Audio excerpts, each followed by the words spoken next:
The United States will withdraw from the Paris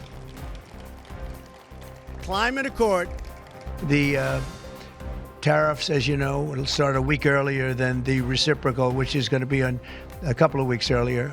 Reciprocal tariffs start on April 2nd. But very importantly, tomorrow tariffs 25% on Canada and 25% on Mexico. Hello everyone, Jim from Bright Eye Solar. The question that we have been receiving since President Trump's election is, what does the new administration mean for going solar? He is working on withdrawing from the Paris Climate Agreement. The next item here is the withdrawal from the Paris Climate Treaty.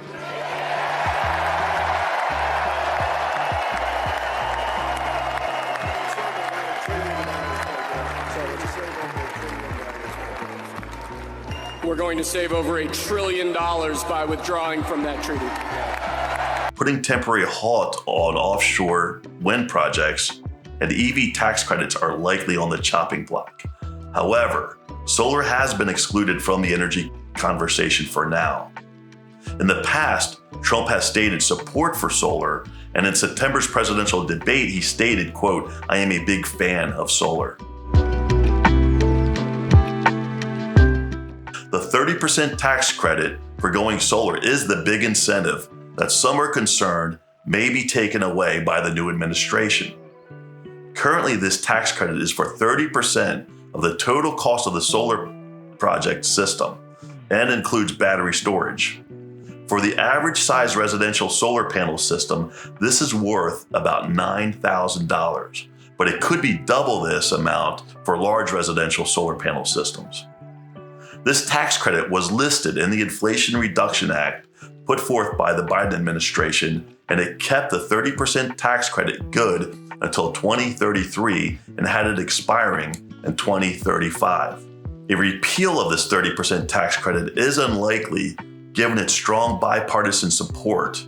Moreover, clean energy investments already in motion may be difficult to undo. It is our opinion that the 30% ITC will remain intact through 2025 and probably longer.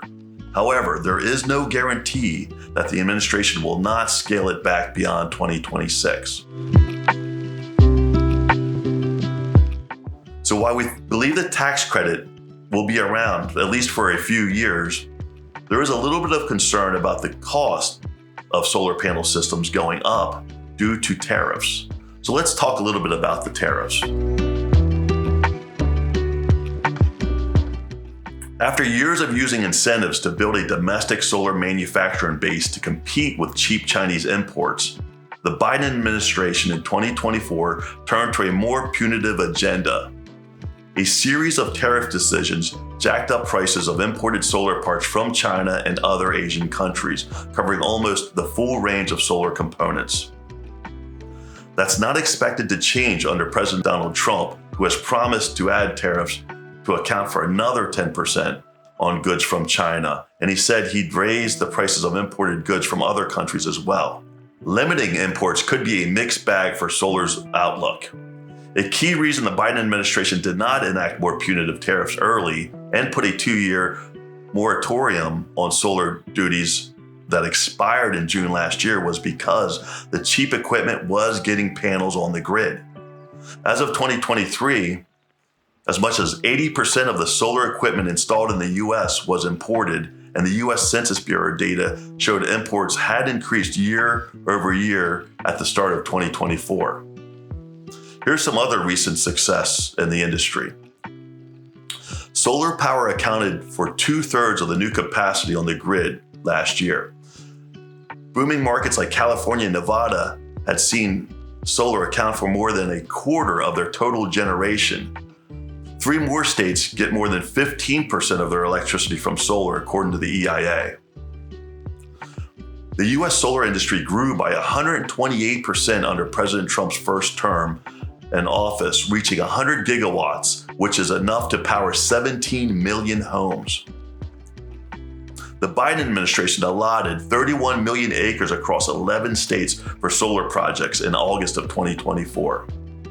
And a report from the U.S. Energy Information Administration in 2024 indicated that battery storage was second highest contributor of added energy capacity. Okay, to wrap this up and to answer the question, should I go solar in 2025?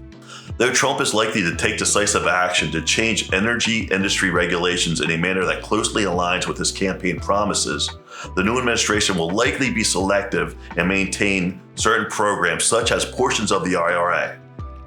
Tariffs on solar equipment will come in play in 2025, and other industries can expect to see less regulations and enhanced incentives in the coming years, including the oil, gas, nuclear, and hydroelectric power industries. With all of this said, there is some good news for the solar industry in 2025. Even though tariffs have been placed on solar panels, we have seen solar panels at the lowest price ever beginning in 2024. And in fact, the cost is almost half of what panels were only 5 years ago. We contribute this to a higher supply and lower demand of solar panels due to economy at large and higher interest rates. If your question is, should I go solar in 2025? We feel strongly that the answer is yes. The federal tax credit is and will remain at 30% for the 2025 tax year, and solar panel prices are at an all-time low. The financial return on investment for going solar, whether you're a home or a business owner, is still favorable in 2025. We feel that even without the federal ITC, that solar will still stand on its own. However, people are likely to go solar more for the clean, renewable energy aspect of it rather than the strong financial return that it currently has. We do hope that the new administration keeps the ITC the way it is currently set to expire in 2033. Fossil fuels have continued to reap subsidies. And as we allow the solar industry to continue to grow, we will find that jobs will continue to grow as well in every aspect of the industry, from research and development, engineering, manufacturing, distribution, and construction. We have simply come too far to have such an important industry be taken backwards.